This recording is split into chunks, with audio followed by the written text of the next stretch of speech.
eu jamais, nas minhas análises de prognósticos aí do futuro Papa, falei que a Igreja tende a eleger um conservador. Jamais falei isso. O que eu sempre disse e repito é que o atual colégio eleitoral de 135 cardeais, 80% nomeados por Francisco, não significa que todos pensem como Francisco.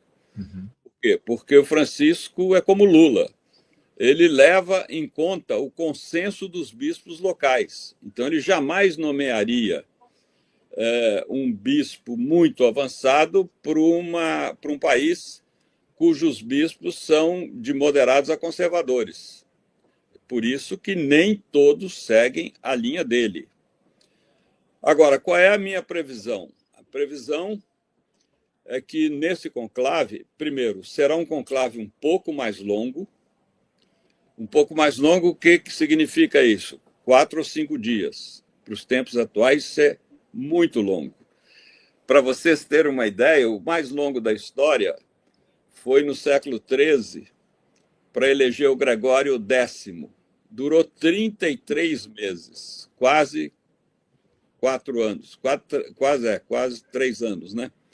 E ele só terminou porque a população de Viterbo, onde se realizou o conclave, destelhou o Palácio Episcopal, onde se reuniu os cardeais no início do inverno, e restringiu a entrada de alimentos.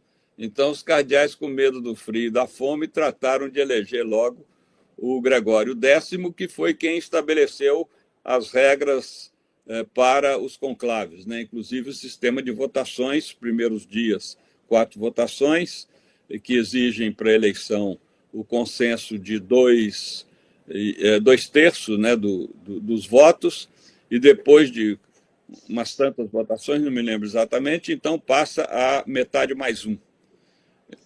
Eu acho que vai ser conflitivo o conclave pela seguinte razão. Primeiro, essa que a Tabata chamou a atenção. Essa safra de cardeais, como também de bispos e padres hoje, é predominantemente dos períodos de João Paulo II e Bento XVI. O Francisco, ele governou a Igreja com muita resistência entre padres e bispos, muita, a ponto, né, de um cardeal dos Estados Unidos chamá-lo de comunista. Mas teremos, como me confidenciou um cardeal que participou de 2 conclaves, de novo, os cardeais dos Estados Unidos quererem emplacar um dos seus pares, porque são os mais ricos e são os mais arrogantes, por isso mesmo também os mais rejeitados. Então, essa possibilidade eu descarto, de termos um cardeal nascido nos Estados Unidos. E depois os cardeais lá encobriram os casos de pedofilia, corrupção, enfim. A Igreja Católica nos Estados Unidos é um escândalo do ponto de vista da hierarquia, né? O apoio a guerras, apoio ao Trump, enfim, um horror. Mas tem gente boa, tem gente muito boa, deve ser justo.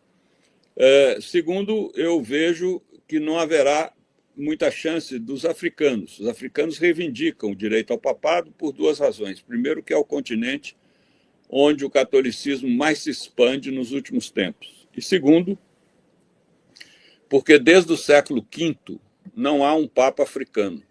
Houve 3 antes do século V. O último, no século V, foi o Papa Gelásio.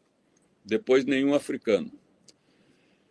A possibilidade é muito remota porque eles são de moderados a conservadores, predominantemente conservadores. Há um que é exceção, que é o cardeal Turkson, de Gana, que realmente pode ser eleito, pode nos surpreender.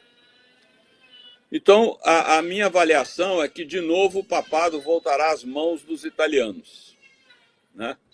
Os italianos lutam por isso desde que João Paulo II foi eleito, né, inconformados de terem perdido essa hegemonia, esse privilégio.